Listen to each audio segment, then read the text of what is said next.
So greetings, everybody. I'm Susanna Clark, the director of the Mahindra Humanities Center and the Morton B. Knopfel Professor of Music at Harvard University. And I am especially pleased to welcome you, our in-person audience, and our online audience to this event, The Disappeared History, featuring speakers Brad Evans and Chantal Meza. I've been waiting a long time to greet an in-person audience, so this is a real landmark, and I'm especially pleased that you are our two speakers for this landmark event. This event is co-sponsored by the Department of Philosophy, the David Rockefeller Center for Latin American Studies, the Mahindra Humanities Center, the Cervantes Institute at Harvard, and the History Design Studio.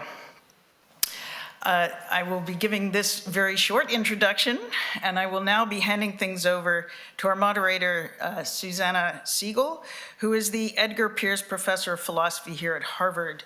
She specializes in philosophy of the mind, particularly with respect to matters of perception, epistemology, and philosophy of language. Susanna's books include The Contents of Visual Experience, published in 2010, and The Rationality of Perception, published in 2017, and both were published by Oxford University Press. So I hand over from one Susanna to another Susanna. Thank you, and warm welcome to everybody.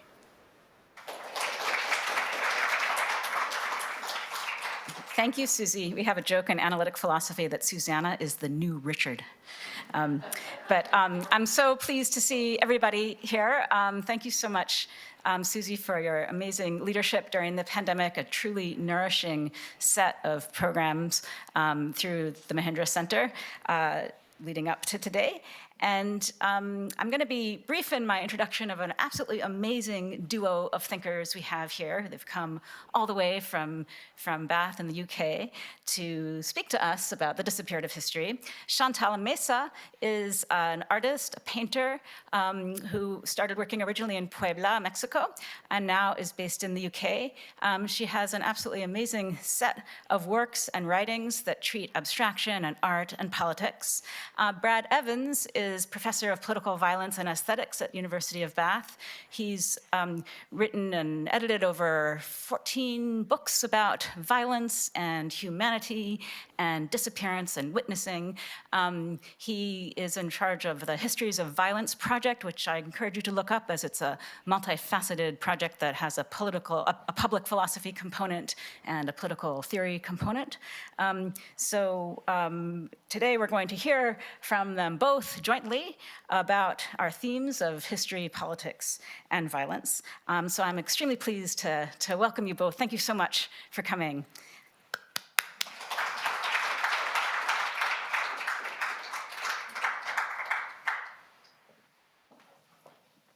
Okay, thanks both for the very kind introduction, and it's a real honor to be here and have your attention today, so thanks for the invitation.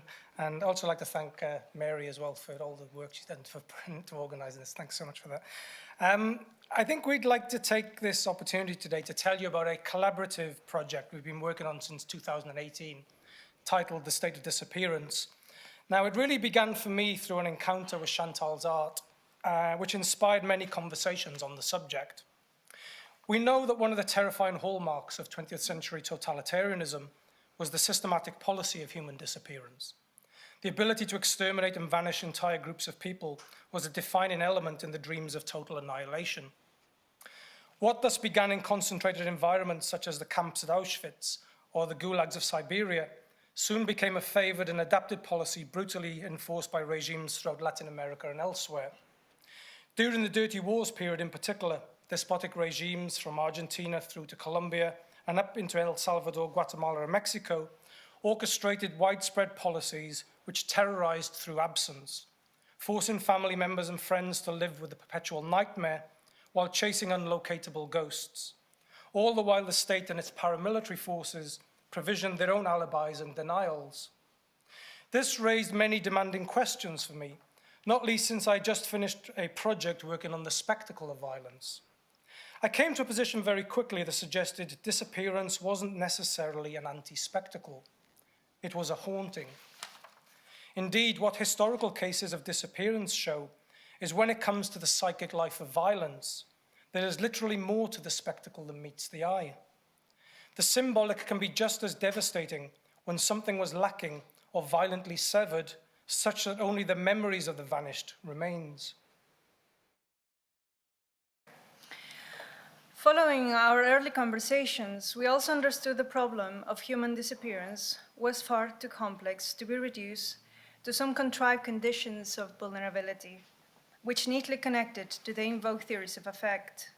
If there was a truth, it was uncertain, and if there was a value, it was not simply critical in an academic sense. To our understanding, forced disappearance needed drawing critical energy from various fields. It needed a different dialogue that wasn't simply about forensic verification. What inspired the project then was how we could bring our individual fields into conversation, the arts and political philosophy. We discussed at length the works of Zygmunt Bauman, who showed how masculine was not just some failure of modernity. We talked about Jane Franco's important work that highlighted how the changing nature of violence in Latin America needed to be situated globally. About Eduardo Galeano and the tragic fate that seems to be continually befalling an entire continent that appears like an alien heart. And about Jacques Ranciere's incisive work on aesthetics, notably his brilliant book, The Figures of History, that features a truly compelling chapter in the face of disappearance. We also took our time to understand again the continued relevance of Frantz Fanon and the legacies of colonization, which brought about forced disappearance on an epic scale, about Paul Virilio and the way he connected human annihilation to technological progress, along with Giorgio Agamben and the limits of the notion of the threshold, especially once the distinction between so and bias is rendered obsolete. Invariably, our attentions also turn to artists of history for whom disappearance was either explicitly or implicitly engaged, including Francis Bacon, Marc Chagall, Paul Klee, Mar Rothko, and Ana Mendieta. Each of these remain instructive to us. Through our engagements, we have sought to ask what becomes of the relationship between perpetrators, victims, and witnesses once the body is rendered absent and the scene of the crime also denied. We quickly came to understand how living with disappearance, the denial to be or ever have been able to stake a claim to life on this earth, proves to be a truly unbearable, for the violence it passes on to others after the initial act of abduction offered no kind of resolution and no prospect for recovery, as it assaulted the very order of time itself. How can one possibly escape from such a nightmare when love is turned into a violent haunting? As Torres Rivas has noted, disappearance is even crueler than assassination, for it creates an imaginary world of death that is prolonged over time. Families living with a loved one's disappearance know what it's like to fall into the abyss, where all familiarity is unsettled, where one's eyes deceive as one searches frantically for the one precious thing which has been snatched away, where time has been torn and one's sense of place has been broken apart with furious abandonment. Disappearance is the greatest violence of all. It is truly intimate, yet earth-shattering. It not only denies the body, it brings violence into every thought, even against the ghosts of those who have been denied a peaceful ending. Disappearance furthers the violence by allowing for the denial of the violence occurring in the first place, the disappearance of disappearance, as if the victims were somehow complicit in their own assault. That is why disappearance poses such a problem that always exceeds a juridical response. Now, whilst this image of disappearance is undoubtedly terrifying, we still believe there was a need to reimagine the term disappearance itself within a more intimate and uncertain frame. We felt it was necessary to account for the aesthetics of terror, which lives on in the minds of everybody it touches, not only to focus attention on the absence of bodies, but also to consider the way it forces a fundamental rupture in the logics of space and mental visions of time. Indeed, we knew it was only by questioning on these terms that we might begin to ask serious questions about what role art and critical thinking have when confronting this devastating problem, which by its very definition exceeds the limits of aesthetic, political, and philosophical engagement on account of its very absence and denials. While Brad has already mentioned the history, it is important to stress that disappearance is not just a 20th century problem. We can venture much farther back into the forced abductions of millions from the shores of Africa and the violence that was suffered by so many across continents and across generations. But what such disappearance shows is how lives which are rendered absent to some appear visible to others. People savagely pulled from the earth they walked upon and thrown into a world in which they were highly disposable and stripped of any claim to being part of a shared humanity. Of course, the extermination was not as concentrated as the industrial forms of slaughter that would appear later, but the logic that a person's presence in space and time could be eviscerated was consistent. It may also be worth reminding ourselves here of Hannah Arendt's realization that the concentration camp was not invented on European soil, but it emerged through the history of imperialism and already experimented with in places such as Cuba and South Africa. And how many genocides have slipped through the net of forgotten memories. We will, however, fail to grasp the complexities and terrifying depths of disappearance, especially as a lived experience and as a phenomenology of warfare and violence, if we merely frame the problem within the area of genocide studies. While important, such studies have often insisted we focus on the seemingly exceptional acts of human slaughter, while policing what actually constitutes an act of political violence. This becomes especially acute when dealing with the politics of disappearance. So bringing this back to Mexico, where I am from, the feminicides that captured the media attention in the late 1990s in Ciudad Juárez showed how there is a politics at work in the naming of something as a political act of violence, as opposed to random acts of abduction and killing for mere sexual pleasure. Or to put it another way, while individual acts, however frequent in occurrence, can be easily separated from wider social and political dynamics. The alternative turns the seemingly opportunistic into a problem that is also an imperative, in so much as it speaks and demands a political framing and solution. That the systematic policy of feminicide in the border town of Juárez took place in the aftermath of the signing of NAFTA and the expansion of the maquiladora industry should have been the first question politicians and investigators consider. Invariably, the constant demands from the mothers of Juárez, led by groups such as Nuestras Hijas de Regreso a Casa, our daughters back home, to help locate the bodies of their loved ones, brought back memories of the mothers of Plaza de Mayo in Argentina, who have been campaigning since the 30th of April, 1977, to recover the bodies and locations of their disappeared children during a period known as La Violencia, the violence. Children, who often include young boys too, as the disappeared students of Ayotzinapa reminded us in 2014. Cases such as Ayotzinapa show how the spectacle of potential absence is projected onto the bodies of the living, those who now fear for their lives, just as the message speaks in a haunting language through its victims' silent screams, which can be deafening to those who hear them. That anybody could disappear at any given moment just for holding certain principles, for reading troublesome books, or even having a friendly relationship with someone who happens to be politically active, points to an ecology of violence, a true climate of fear, which is both physically real and has a life independent of its actual occurrence. The act of disappearance takes us into the realm of the unknown, a mental space of anguish, torment, and imagined possibilities. It is part of the psychic life of violence, which turns imagination into an enemy of the self. This is why disappearance is much more than simply the denial of a person's right to be on Earth. The memory of those who disappeared serves as a warning to others, that they might suffer a similar fate and be forgotten entirely. That is why disappearance belongs to the realm of terror, the ultimate terror, we might say. For disappearance is a form of violence against the future. It immobilizes. Through the negation of life, it openly recruits the haunting memory of ghosts in order to impose a tyranny over the will of the living.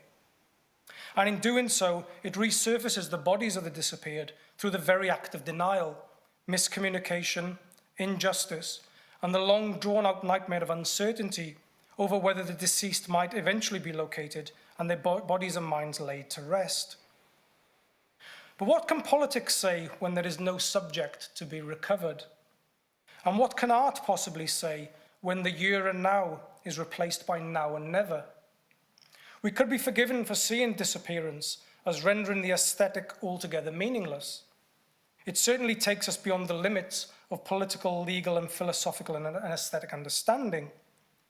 Dealing with this formidable challenge, which we saw as an integral part of the violence, became our start point. How do we deal with a phenomenon that takes us beyond all familiar coordinates, beyond the marks of intelligibility and the secure ground we like to stand upon?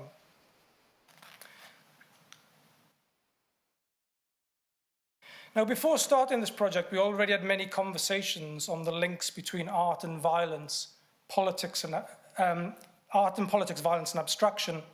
We had particularly discussed how Chantal's earlier artwork revealed a certain darkness that gestured towards personal pain and suffering. Works such as Genesis, Asphyxion, and Vortex of the Mind also touched upon themes of annihilation. However, as she has already spoken about at length, it was through this encounter with denial that the brutal shapes in her work took on a different shape, as she tried to expand her vision on violence. Appearance and disappearance, as we both learned, weren't always strategically opposed. They can often be reinforcing. How, after all, is it possible to reconcile the exponential rise in the cases of disappearance in places such as Mexico, when the advent of the digital communications revolutions will simultaneously making everything visible? Then again, as we already learned, for some things to appear, others must vanish. But we too had our doubts. Was it even safe to engage in such a project? Chantal carried most of this weight.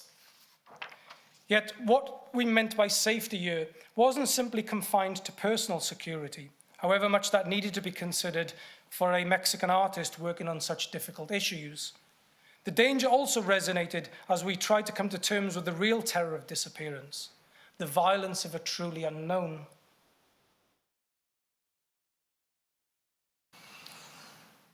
It was only months after that I started to paint about disappearance, I became mindful of the dangers Brad mentioned. I was also mindful of the dangers for art to be seen as too explicitly political, and how this can so easily slip into propaganda. When the subject of art seems too close to social problems, the artist's works starts to be seen very differently, or I could say, more like activism, which for many moves it miles away from being art. But can art ever be apolitical? My work has many encounters with politics and science, which I feel more often than not are like a battle. There are many doubts that rise about how to observe a piece when art is seen or created through political eyes. Perhaps because we approach the work with prejudice, because we no longer see it as art, but as the direct opinion of one more person. It becomes a discussion of beliefs and positions, and that is when we will classify it as propaganda. But when art is political without wanting to be, that is, without using persuasion, this is when it creates gaps that slowly open to perhaps give way to what we call transformation. Although transformation contains many edges, we couldn't say they always happen in moments of revelation, or that they could happen just because of an image. They can be part of the cause, but it's not completely the cause. So when art does this, it is possible that what ends up being destroyed most of the time is not the image, but who creates it.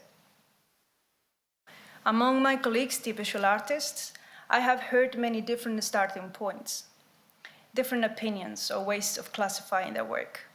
There are those who have no problem doing propaganda because they support certain causes. There are those who use their culture to exploit it and use it for their own artistic career. There are those who do it because the act of painting gives them pleasure. They feel seen and therefore satisfied. There are those who suffer for their work and end up not doing much more than painting. And there are those who, although they are political in their message, say they're not. In creation, then, it seems that there is everything and always something for everyone. I personally don't think that art has a singular meaning. What I do know is that I need it, but it can also torment me. I have made many attempts to try to express why I do what I do. And this is just because people seem to be curious about it, so they ask me constantly. They must think one is kind of mad, but the truth is that one is actually mad. I really don't mind answering that question to myself because I feel no need, but it does frustrate me to some extent when they ask me and I am incapable of answering. How come I can't answer why I paint? I came to realize it all seems complicated because any reasonable or well-formulated line doesn't match the reason why. I think one realizes with time the why, and it seems to happen when you are confronted with situations that make you understand that this might be the end of it. In my case, I have had 3 of those moments. One was when it came to choose it, to fight for it. The second one was to doubt its meaning when confronted great tragedies. And the third one was when I had no power over the choice. It was just going to end. And this last one gave me another answer to my collection of answers. Recently, when trying to make sense of this to Brad, an answer came into our conversation and I said, I realize that if I was painting once again, it meant that I was alive. When Chantal told me this, I was reminded of Gilles Deleuze's point when he argued, those who put themselves on the side of resistance put themselves on the side of life. And maybe it's that simple. If there is a counter to disappearance, it's life. Understood this way, we have both come to realize how we were both really grappling with the same intellectual and artistic concerns. How can we do justice to a shattering absence while affirming the dignity of a life? How can we both bring our own grammatical tools to bear on a problem that took us beyond the thresholds of life? And what could political philosophy say when confronting the limits of language? And what could art say when all presence was being denied? Disappearance concerns memory. It concerns the past. It concerns the future. It concerns bodies. It concerns absence. It concerns wounds in time. And it concerns the terror of the void. I have since learned to see how the political function of art is therefore called upon in response to these challenges. Art navigates through the paradox of simultaneous forgetting and remembrance to convey the imminent catastrophe that sets out to destroy a life. It moreover gives us a perspective into unimaginable suffering by presenting historical violence as being all too real. This is more than representing simplistic and easily appropriated notions of victimhood. Art short-circuits this aspiration by demanding a more considered and intimate reflection. Back in 2018, we sought to respond to this by writing about the artworks and publishing a conversation in the Los Angeles Review of Books titled The Intimate Witness, Art and the Disappeared of History. This dialogue soon became the catalyst for a much wider conversation and a book project, which included many other critical thinkers and writers, to take more seriously a transdisciplinary approach in which art had a central role. This was comforting. The journey into the abyss of disappearance was not one we wanted to take alone. Indeed, this is not a journey we should or could take alone. The disappeared are severed of all known social bonds and ethical concerns with the other. Countering their abandonment demands reinscribing the most basic traits, human connection. We don't mean connection here in a technologically banal or meaningless sense. That too can be complicit in the evisceration of life.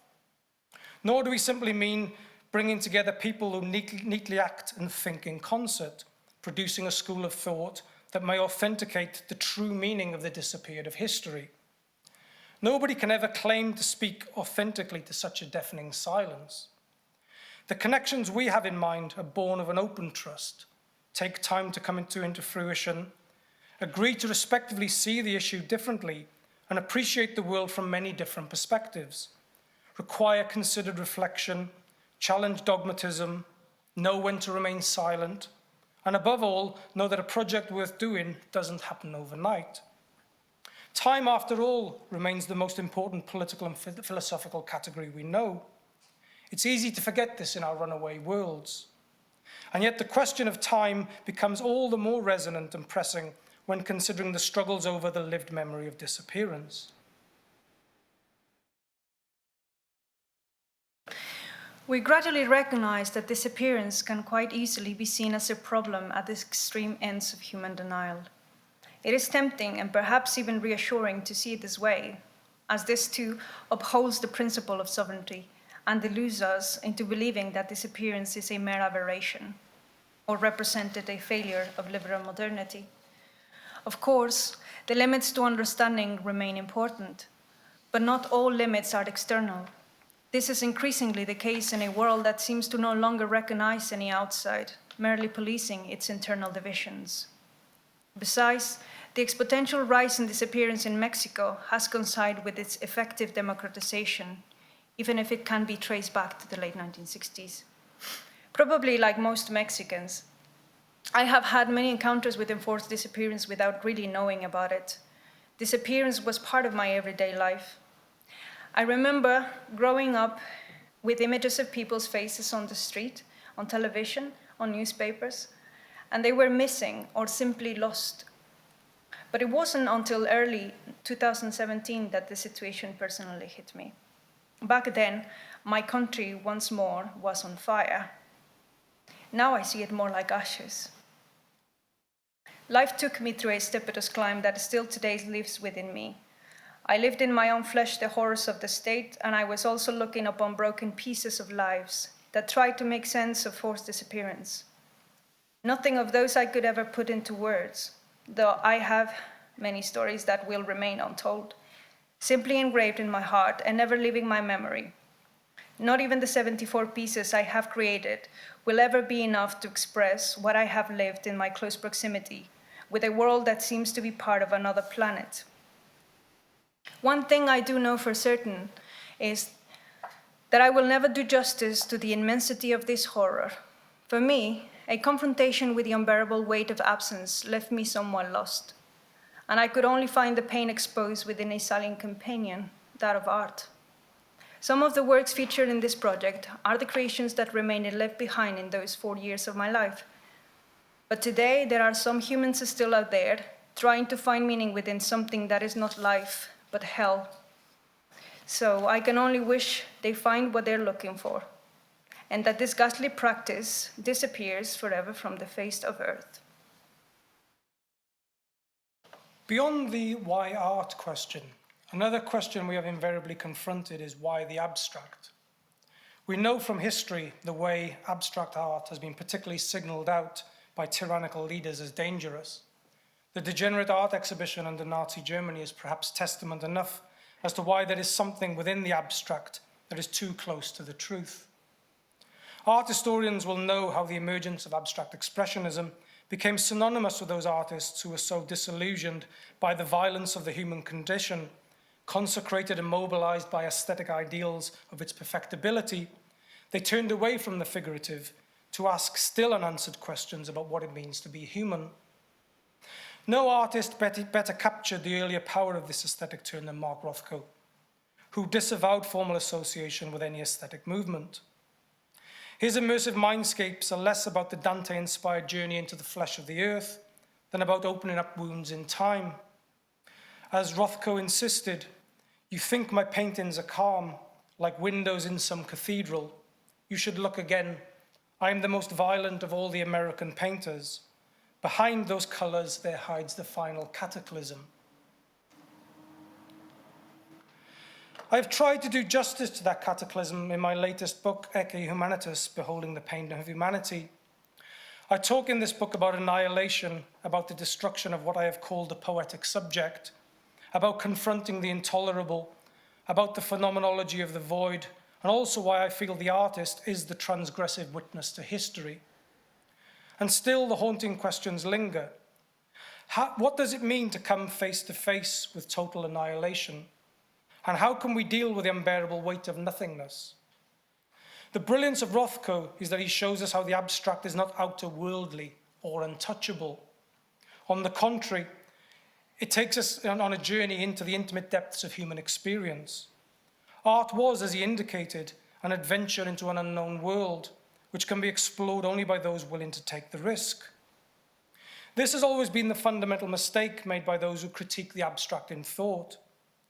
Of course, to ask questions about the emotional and sensorial qualities of humanity does require alternative conceptual insight and new grammatical interventions. Rothko paints a battlefield of the soul, where the intimate is expelled for all to see, where beauty and pain are revealed as part of all that we are, emotionally, politically, and philosophically, and where the task we confront is to face the obscure beasts, which Chantal will talk about in a moment, that dwell within ourselves. Through witnessing Rothko and others, we can see the real tragedy of the violence of disappearance, the evisceration of all presence and meaning. It's about confronting the realization that time itself has collapsed, which in turn shapes every experience. Every spatial arrangement becomes disorientating, lacking in familiar coordinates, as the conflicted forces of time pull everything in different directions. Days upon days blend together as the temporal nature of tragedy induces a trauma born of absence. But exactly who or what is absent remains open to question. Once familiar household rooms now become full of uncertain memories, saddened by absent smiles, full of debilitating cries, which rage against the memories of guilt-ridden laughter. The development of this project has inspired a number of separated subjects within the series. I have dealt with questions of historical violence in the form of a large wall canvas, which was inspired by the representation of maps and also hanging animal carcasses in order to rethink origins. I have dealt with the problem of physical absence and its abstract implications in a series titled The Void. I also attended to ecologies of suffering and devastation in a series called Fragments of a Catastrophe. But I would like to focus now on two particular works, which may give you a better insight into my artistic approach to disappearance. I started the State of Disappearance works within the apparitions drawings. Somehow, through the thin lines I was going on the paper, I began to see the mist of my memories appearing before my eyes in the physicality of its forms.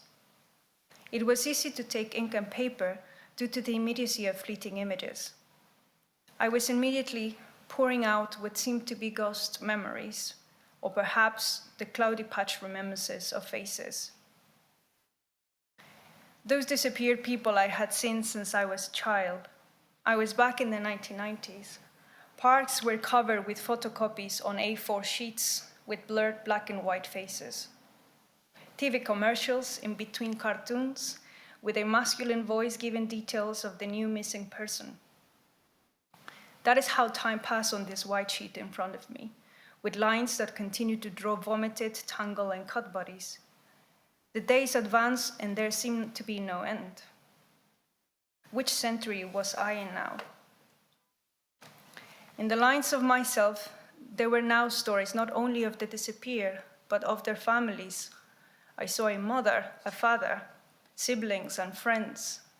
I could tell then a resemblance of their tormented voices was being left behind on the empty space of the white paper. That was how 1, 2, 10, 28 drawings were issued. They contained trapped abstractions, beings, and memories that didn't know how to cease. A line is always the simple act of beginning, where the path is reimagined. The movement grows and the shadows appear as clouds guided by the wind and caressed by the light. They hold a dense weight and never halt. They dissolve with a solitary line, the one that extends through the blank space where a hand will tangle and unravel at the tip of the graphite. In that line, there are more precise indications of our pulse than those of a heart rate monitor. Its feeling is absolute with the rest of the body. A machine has never been able to know the feeling of a pulse. That is only a matter of human nature. The line breathes alongside the chest, a breathing that goes and doesn't stop over time until it does. And something else happens, the exchange of a line in the hand for the subconscious of our lives. In here, there will be pauses that will sort in their silences by grazing themselves through the tip of the pencil onto the paper. A subtle but precise movement that depletes into a flow of transparencies and illusions. There is no end, just an exhausted being. Shadows undressed, receiving flashes of light, and then spaces are open, points are being discovered, together or alone, wherever they may be. They stand out strongly in the whiteness of a space because the tip of the graphite has been stripped bare. After the apparitions, the obscure beasts arrived and battles were presented in here. Who are we pursuing? Which one is the perpetrator? Where are the bodies? Who is to blame for my eternal regret? Who deserves such atrocities? And where should the drift of blood go to? Already in here, a thick matter appears. A dense color emerges until it becomes a deep black, as deep as the darkness of a cold and endless tunnel. Yes, there is rage. And how not to be enraged when impunity increases? There is no escape because everything in here is war. You see no way out, and only the confronter remains. The risk of being annihilated, yourself and the ones around you. And that is how the pigments on the paper will start to become masses of a stained earth, one on top of another and another. The ashes begin to fall, and fury grows, turning into a dissolved body, a body who, just like mud, drowns itself. These painted forms are filled with terror because they have been trapped in a rumble battle that doesn't reveal much more than the remains of our bewildered, lapidated, and defiled body, lifted away in a savage gust. But look at us now. Why is it that painting has become wild? Why has it been said, a savage begins with the animal? What happens after we realize that what we are seeing and feeling no longer seems to be the same? What the British-Mexican painter Leonora Carrington did brilliantly in her book, Down Below, was to describe these juxtapositions: the real, the impossible, the animal, the human, the magic, the conflicts and confusions of it all. And so she says, I realized that my anguish, my mind if you prefer, was painfully trying to unite itself with my body. My mind could no longer manifest itself without producing an immediate effect on my body, on matter. Later, it will exercise itself upon other objects.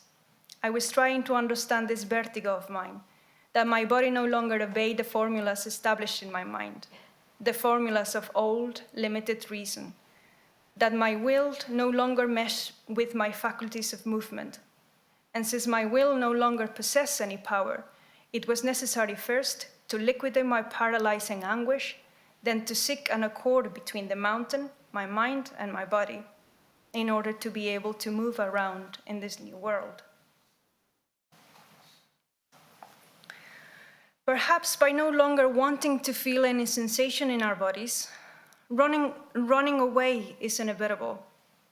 To escape from our skin to madness, to the idea of knowing something else, something other than our body, but as something that will allow us to release what we are incapable of understanding. I believe the animal appears at this moment.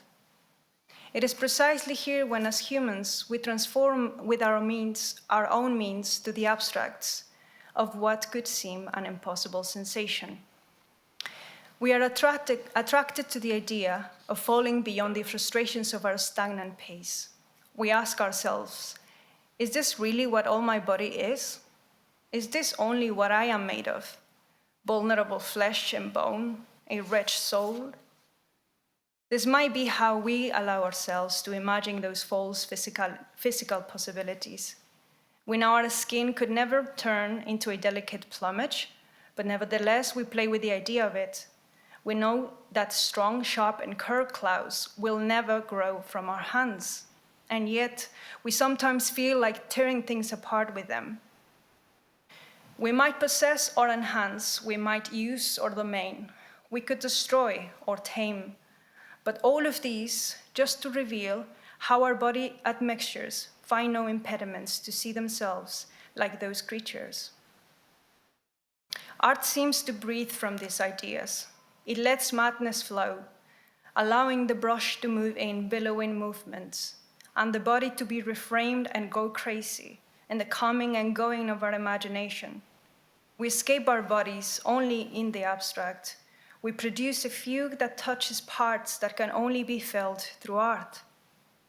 And it is then that we escape to our insanities and explode in our most painful interiors, when the body is no longer enough for us, but always necessary. We understand that without it, what happened to us then could never be possible. Being an animal, or being a human, as well as being fire, wind, water, or earth, are simply plain consequences of our imagination.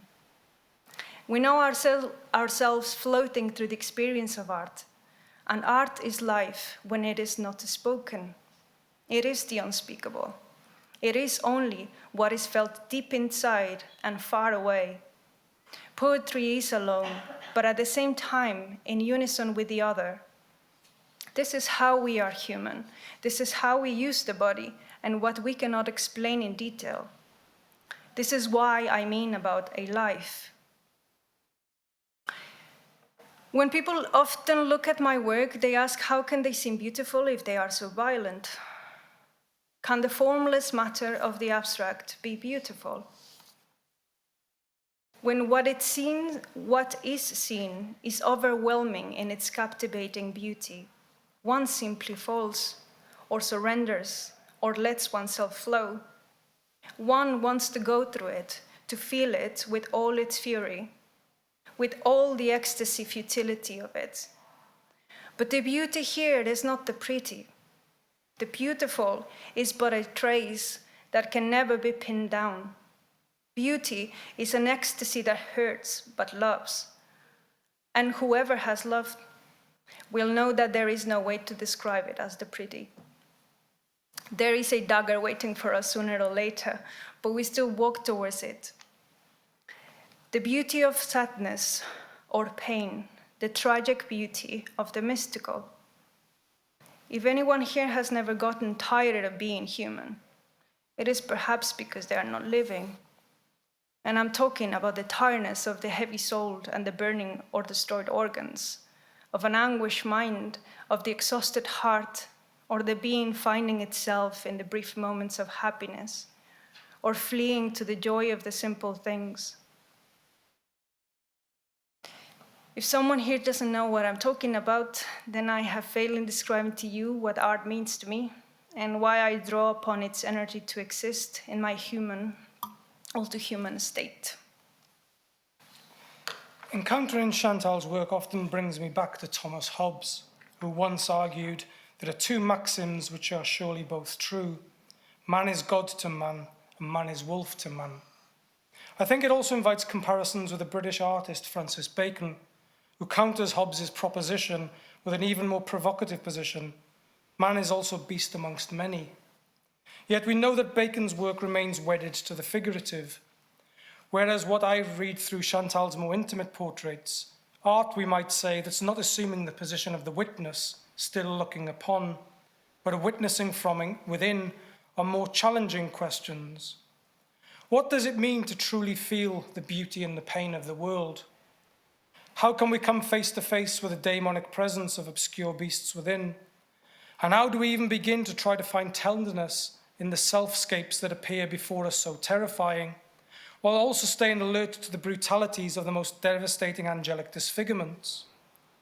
The angelic and the demonic beings of heaven and hell are, after all, fictions belonging to this world.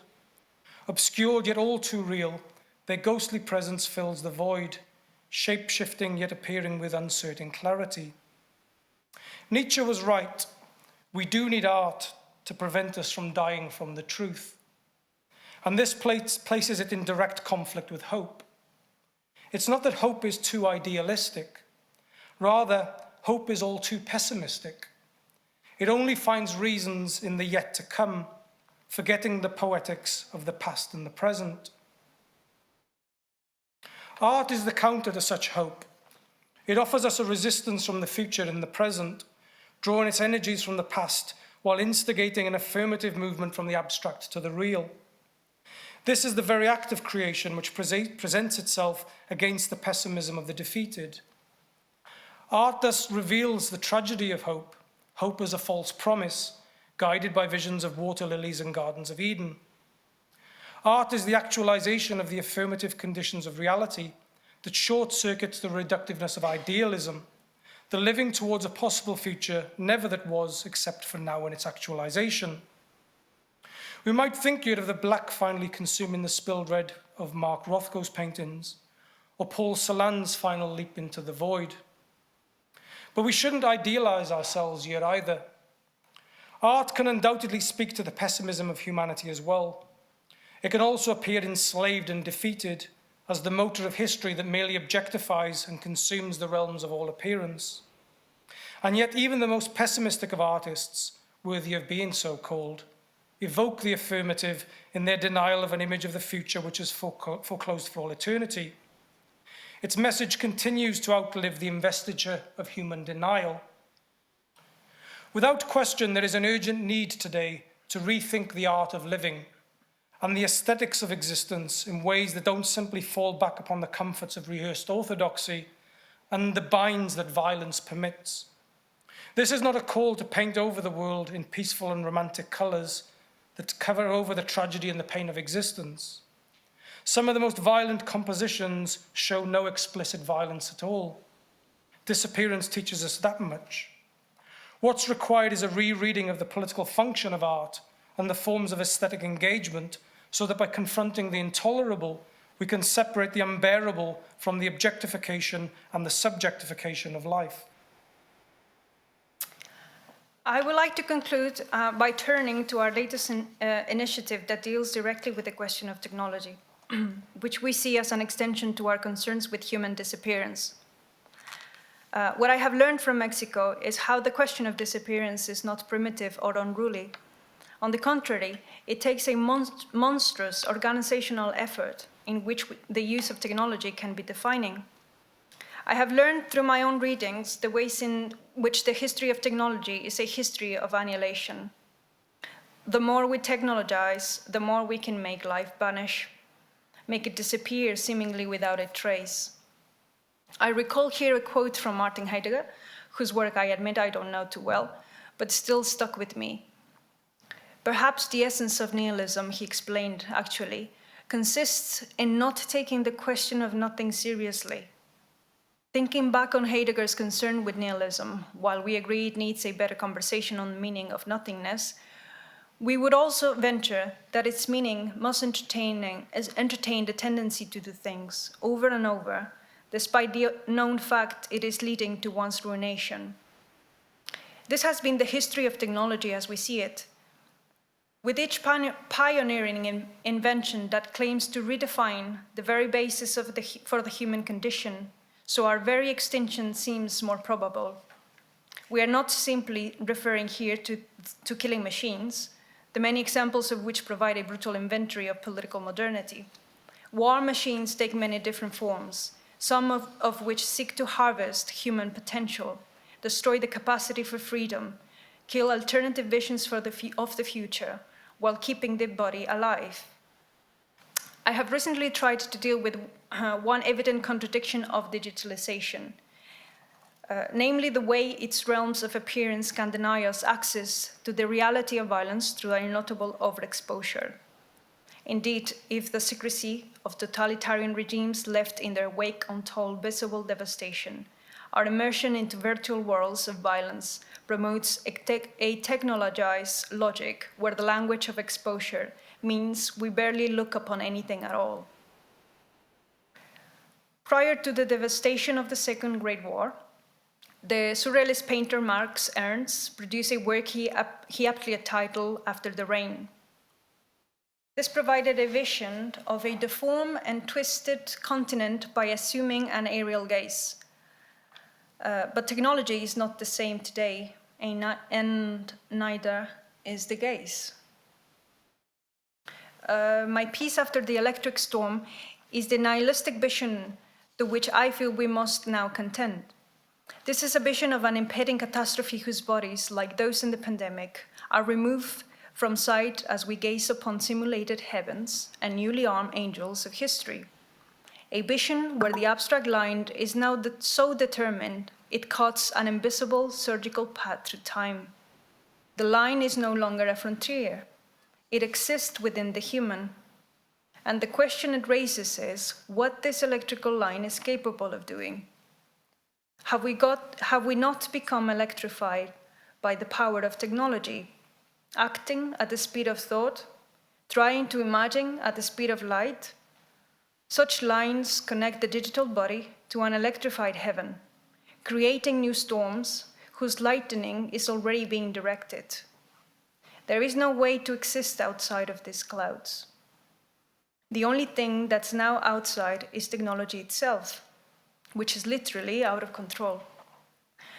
What's being exposed here is a storm whose lines are willing to accept the appearance of a technical glitch or accident, to invoke Paul Virilius' vocabulary, which fixates on the intimacy of the unique lines which are already visible in the human fingerprint, and is yet capable of further marking the body with the lines of 1,000 invisible cuts leading to the onset of a new kind of eraser without consequence. Thank you for dignifying us with your time.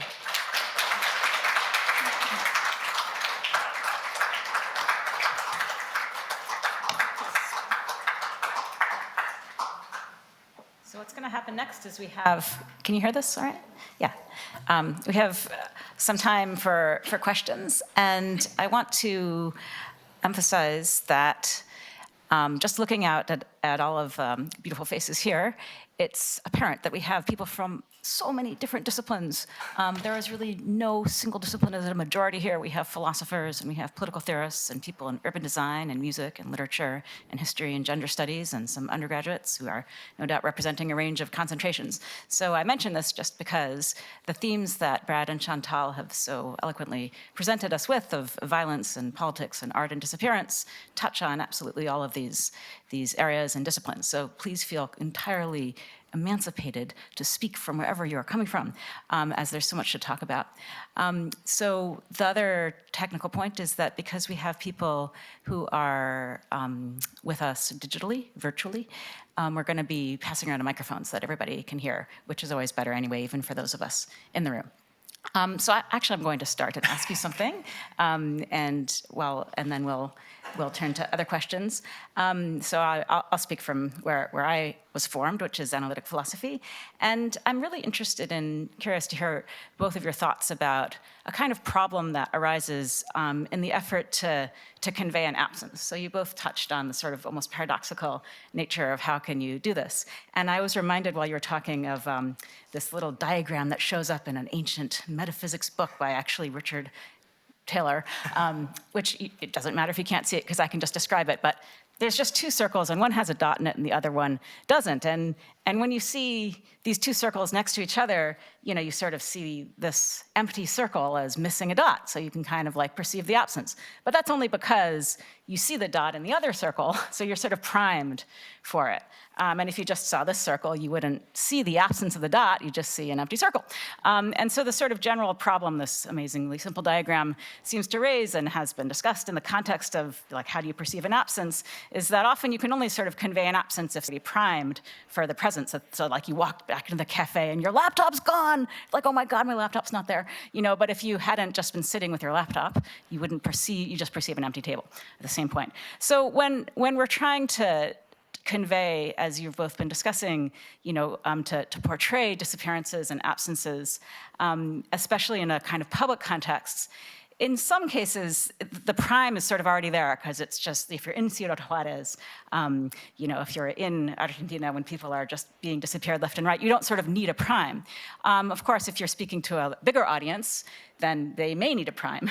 But what are the main ways, as a kind of professor of aesthetics and as an artist, what do you think the main ways are to deal with this problem, to present the kind of double task of both conveying the prime for people who aren't already primed, and the absence that leverages that prime in order to experience it? And I'm interested also in how you might see the different ways that this challenge has been met in painting, which you talked about, versus in public memorials, which are, have a kind of permanence in public space. So interested to hear your thoughts about that. Yeah. I think you're right in terms of, coming at it from a kind of political philosophy perspective.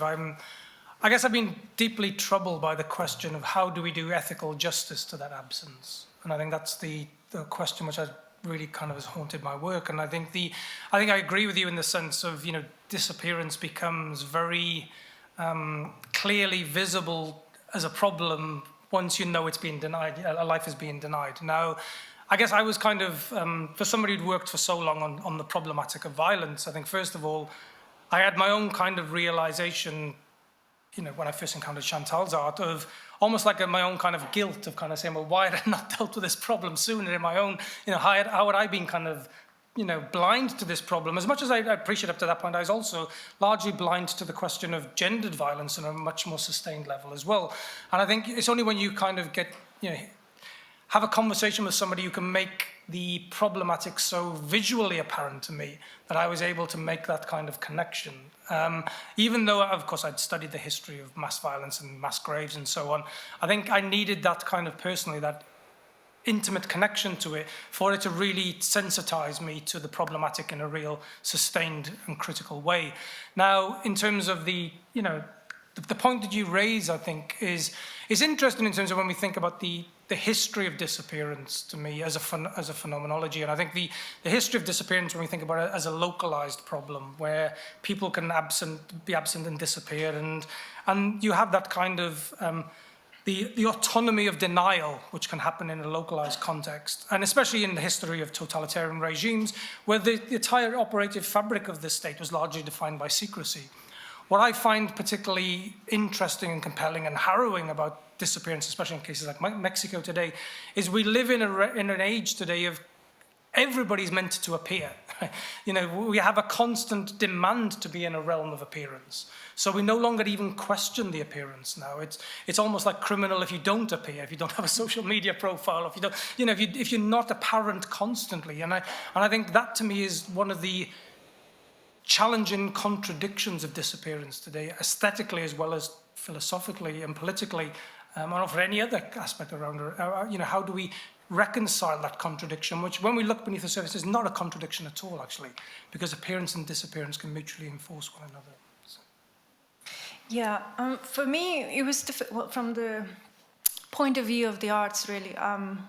Like I tried to explain there, it was very difficult to maybe possibly like Brad recognize that I was living in a country where this was is a practice, and I wasn't aware fully of it. And I think as an artist, like you mentioned, certain things that are already there exposed.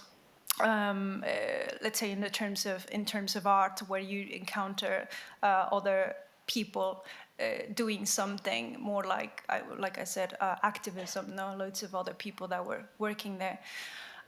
Even the artists I knew, which this is done a bit more like a secret, really. So secrecy in the between the artists, where if you are working with such issues, you are not too explicit about those because it is dangerous. It is a problem. But then to me, from the abstract, I thought from the beginning, I thought it was so difficult to deal with something that, like I have said before, people needed to expose, to appear the image, like you say, to recognize that the dot was there, no? So you don't see just an empty circle, but you see the dot there because, look, there's somebody there.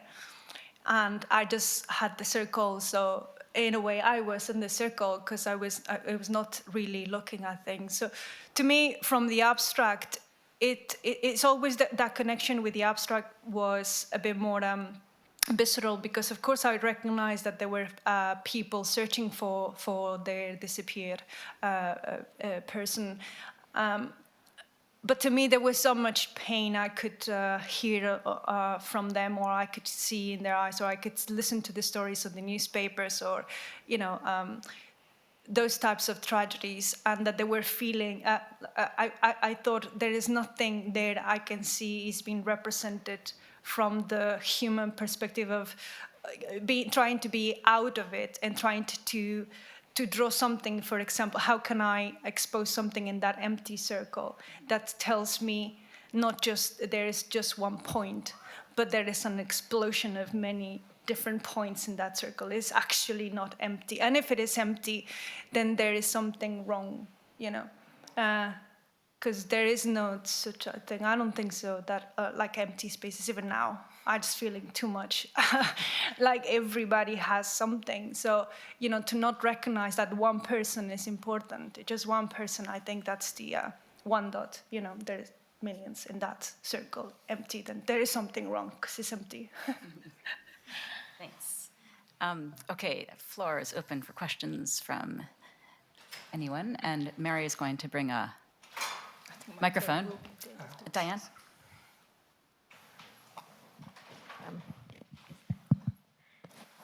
I don't know if I can take this off for a few seconds. What a beautiful presentation. I'm still very moved by the beauty of the painting and the articulate narrative. And this is a totally new domain for me in terms of thinking more about art and philosophy. As Suzanne mentioned, I'm in the design school. I'm a sociologist who studies violence in Mexico. So I have an additional reason for just appreciating your presentation. And I don't even know if these are relevant questions, but I just wanted to respond because I'm like inspired. I have one really quick question that's more abstract, and then one maybe that's specific. Sorry for having two questions. But the first one, I am interested in the provocation about hope. I mean, I felt it as a provocation because I'm teaching in a school where we're constantly hoping for making change. Things will be better. In general, that's what we do over in the design school, architecture, landscape architecture, urban planning, urban design. So, but I listen to you and I think, well, why? This is a very powerful alternative idea, but it's like the opposite of kind of struggling for change. So I wanted to ask, maybe if you could share a little bit more about, because I'd like to think that this kind of powerful art is important in mobilizing action for change too. So tell me if I understood you correctly about just remaining in the pessimism and the feeling as opposed to kind of the pathways for change. The other question, and maybe also Suzanne can answer it as well, or is it Susanna, aka Richard, that I'm just wondering if you could say a little something, this gets back to my own work on Mexico, about the transition, if it were a transition, from the history of violence, which you work on, Brad, to the modalities of disappearing or the disappeared.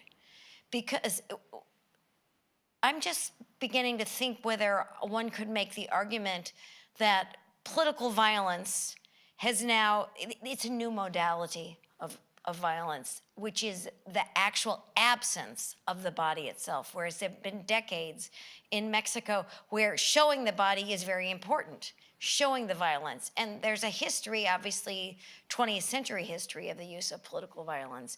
And at what moment does using disappearance as a modality of asserting power or sovereignty or whatever you want to call it, when does that emerge in Mexico? And what might we know, what might we learn from looking a little bit more at that temporality? So those are my questions. Okay. I'll answer a bit of the first, the second one a bit, and maybe you wanna.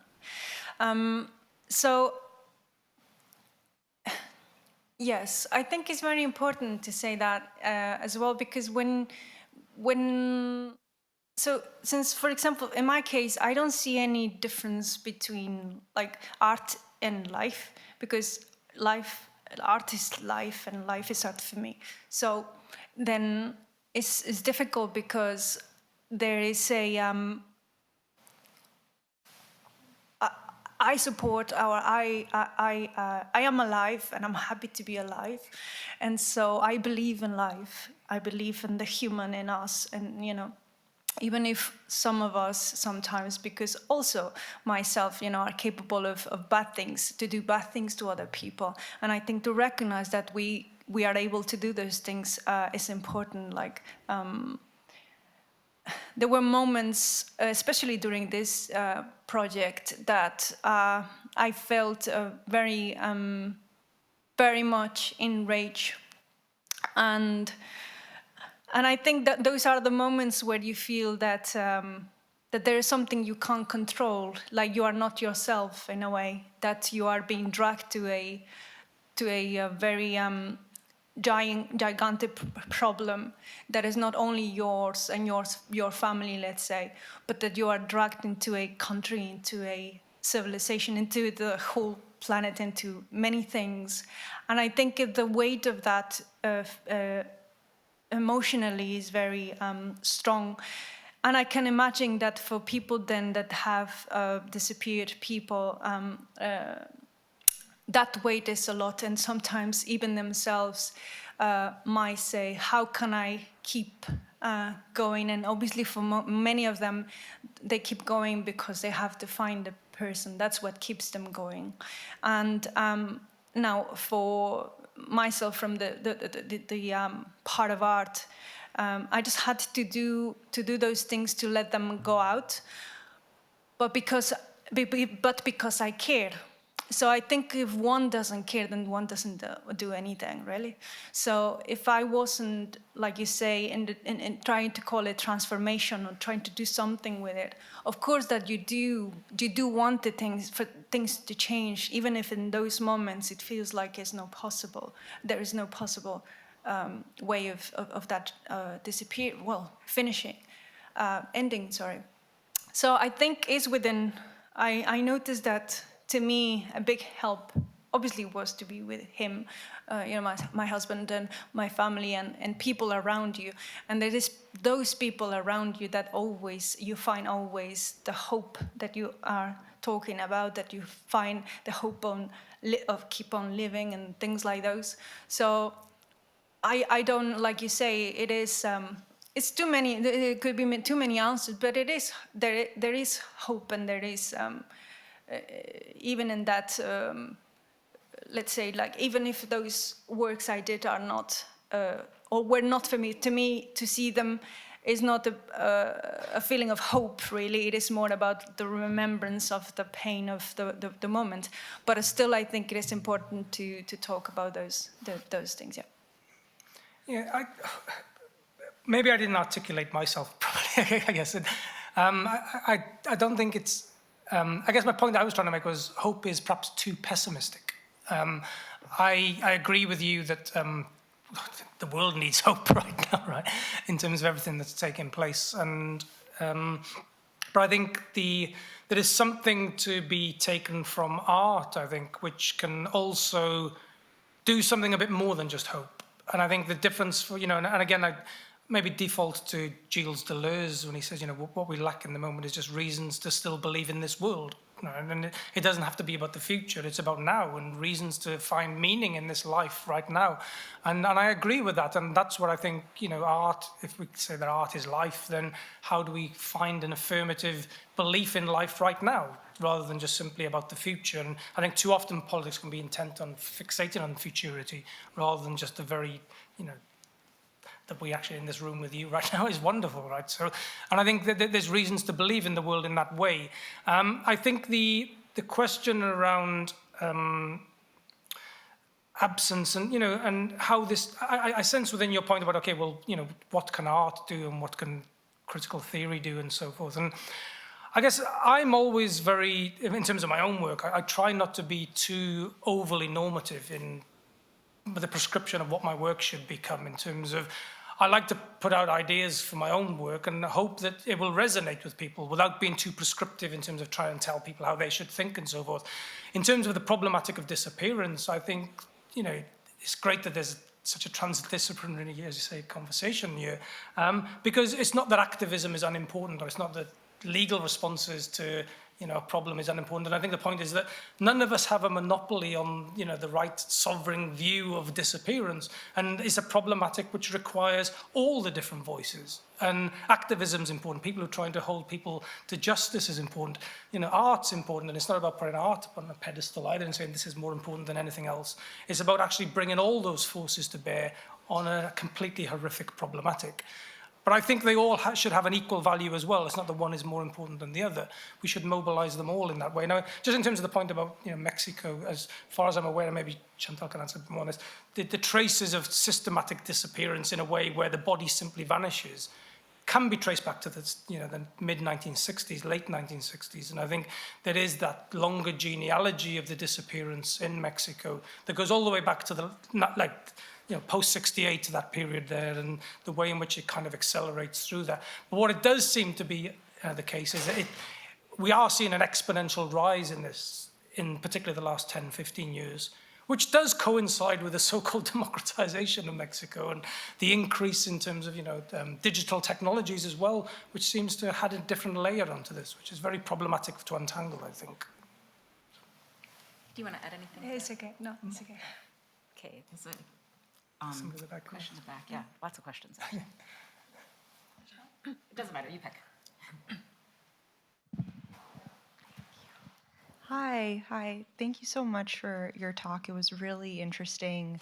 And I also have two questions. And the first one is about your newer projects around the understanding of violence, disappearance, and technology. And even in the Q&A, I know that both of you were talking about the question of exposure in the present, and also the sense of, in the talk, what I understood to be sort of the banality of images and how we just keep seeing them and are sort of numb to them. But I'm also wondering perhaps what you see in terms of the role of surveillance, because to situate myself, I'm a postdoc and I'm in the field of ethnic studies, and so much of the work I do around violence and disappearance is perpetuated sort of by the state, right? So thinking about the ways in which digitization and technology also incorporate surveillance into this question of disappearance is one that I'm wondering if you're thinking about, and that paradoxical relationship. And then the second question I have is actually about the nature of your collaboration in general. And, from your talk, I could see that the ways in which perhaps your discussions together about these larger themes contribute to your artistic work and then your work as a philosopher. But I'm also wondering sort of what ways you're perhaps collaborating on shared projects, or what that experience is like, because I'm really invested in also bridging the gap between the academy and the public.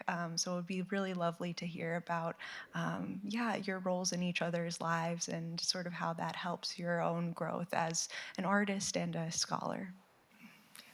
Yeah, the first sentence, the second. Yeah. Yeah, okay. So, Go fast. yeah, so so the question of surveillance is, we're actually on the way, the flight over, actually we were talking a lot about surveillance. And so part of this project that we're currently working on, the title of the project is called the Techno Theodicy.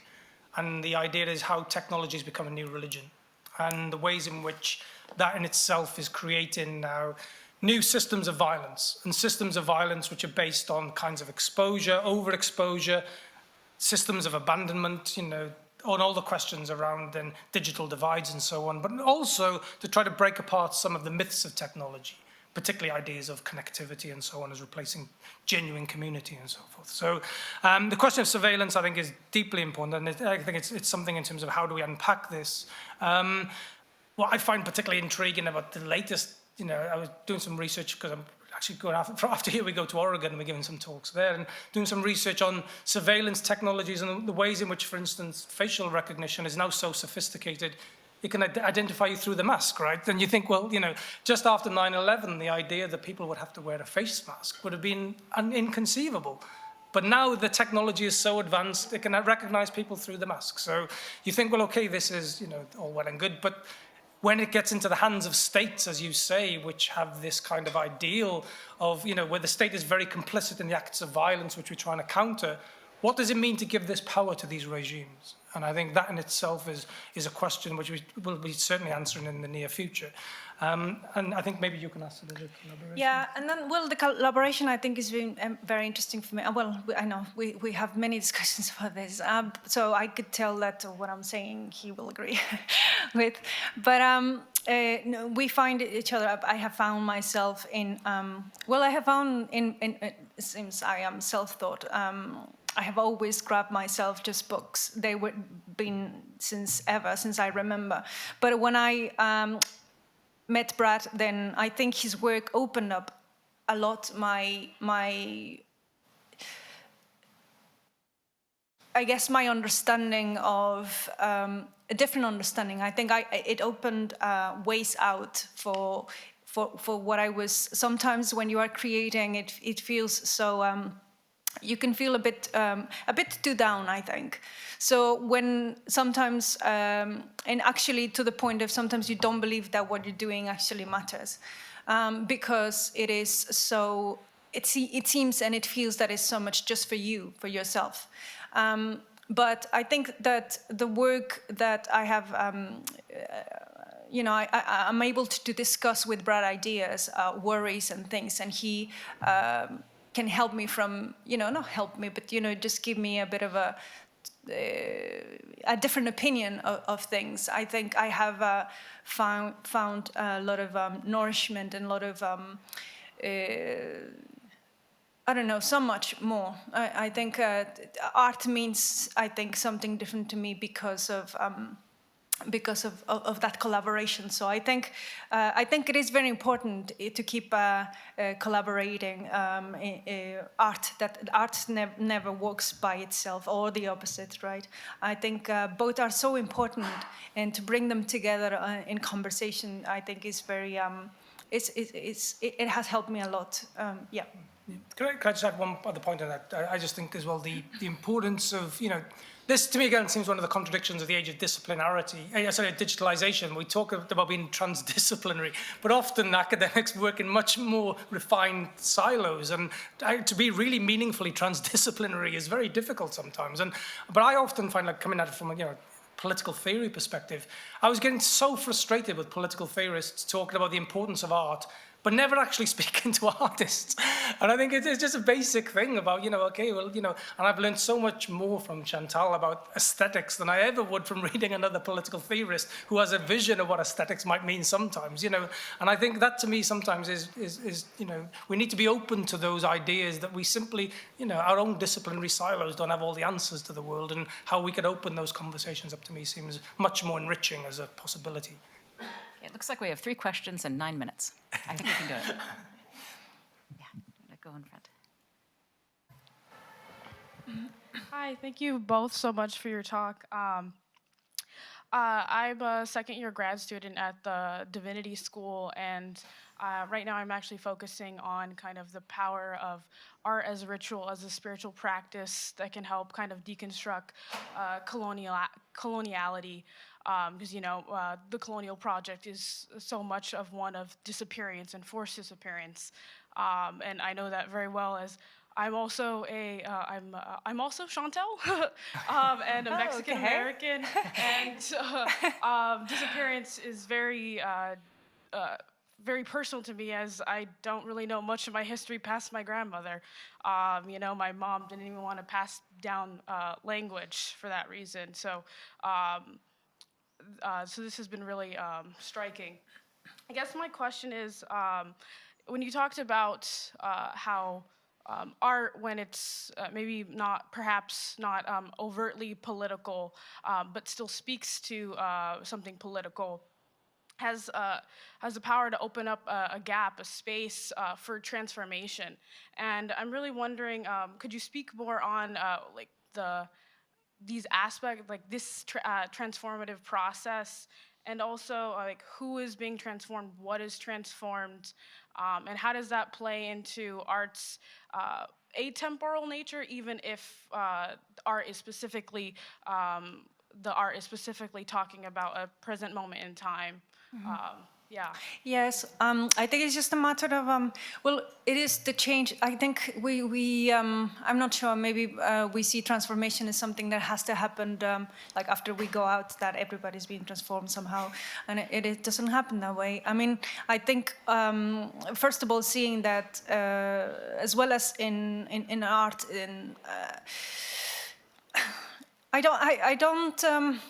I understand that an image can be powerful, and I believe it speaks in a different way, in a different level that words do.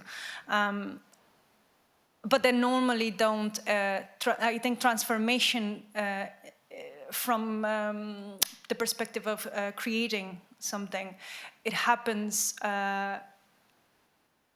in a unique way, because it's about just the how do you transform an individual, but that individual is yourself. If you can be transformed by it, it doesn't mean that you have to do it, and just by reading or by looking at an image it will happen, but it might leave an impact, and sometimes, most of the times, seems that it depends on context.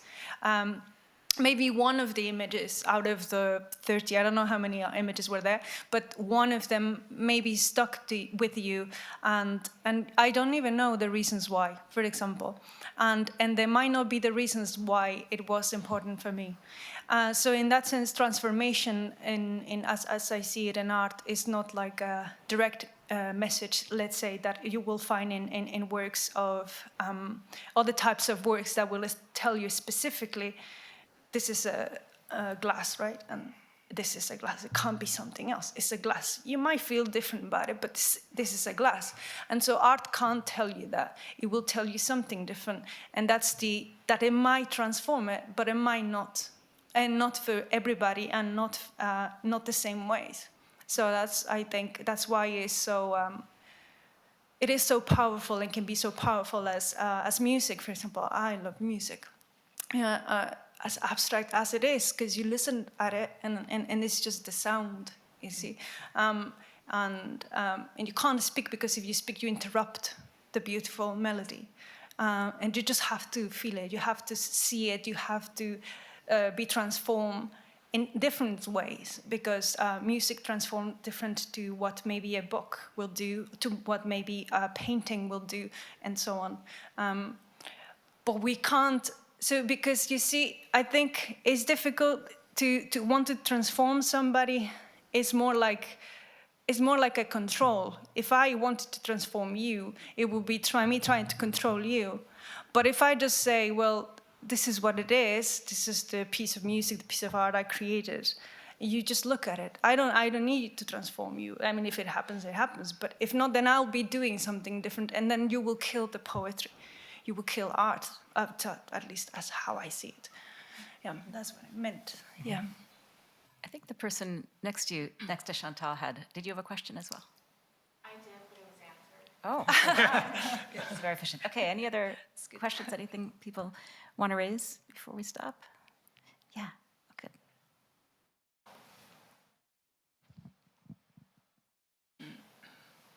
Hi, and thank you. I just wonder if you're familiar with a Belfast photographer named Paul C Wright, who was born in the 50s. So he would have been around in the 60s and the 80s and the troubled. And one of his projects is when you just see the photos on the wall, you're looking at a field, a street corner, an alley, and they don't tell you much, and they don't really move you as a photo. And then you look at the wall text, and it's the name of the person who was killed there, where they're from, their age, how they died. And you look, and then suddenly, those photos, those same photos, they gut punch you. Just like looking at your painting, Chantal, the ferocity in them. They speak to me more of disappearance and horror and, what is brought about than if I just read about someone, the story of someone disappearing. So that's all. Yeah, And, that's lovely. Yeah. Thank you. Thank you for your comment. Can you pass the mic to the person behind you? There we go. Hi, thank you. I've really appreciated the conversation about the limitations of hope. And that has me thinking that maybe if hope sort of tethers the present and the future, then is haunting the thing that connects all three, the past, the present, and the future. And you all have spoken about the language of haunting and about ontology and perhaps hauntology. And I'm wondering if you could elaborate a little bit more on that and like what exactly is this haunting operation and what is the language? And how does that maybe oppose hope? And then how does that opposition become precarious or unstable as well? Thank you. So I think first of all, in terms of, I think you're right in terms of the way, and that's what I've read a lot through Chantal's art actually, is the collapse of time. And the work actually reminds me, I'm always, whenever I try to theorize about disappearance, I always end up going back to Walter Benjamin and Benjamin's work on time and his idea of time as being fragmentary and, the collapse of linear notions of time. And that seems to come out in so many of the personal testimonies of people living with disappearance, how time itself just collapses. There's no linear conception of what time actually means to live with that horror.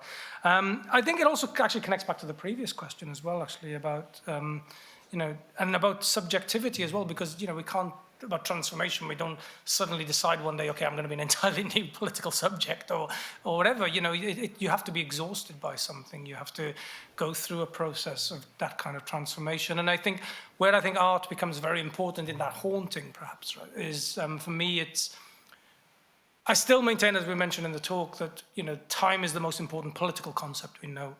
And in today's age, where we want immediate solutions to problems, and I think what art offers is a different temporality to that haunting.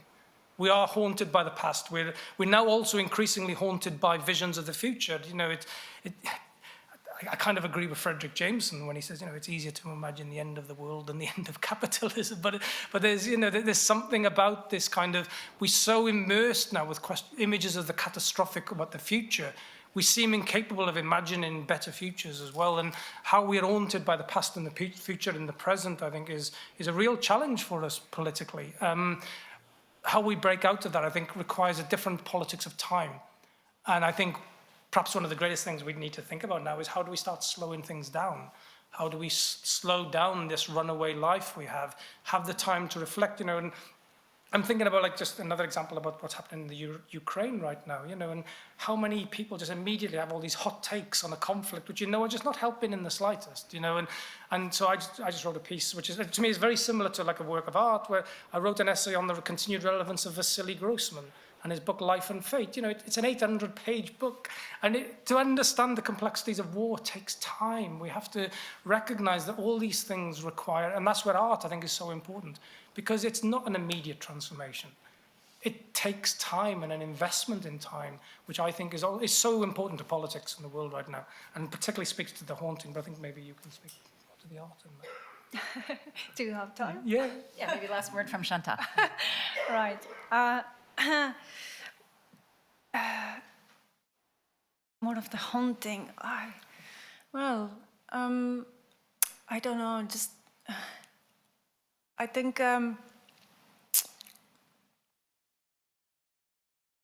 it's just like like you said, we just have life. We just have time, don't we? So what do we do with that? I'm not sure what else could I add, to be honest, to that. I'm just repeating my thoughts in my head and the same things I had said. Can I say? I don't know. I don't know what else can I say. Sorry. That's okay. That's okay.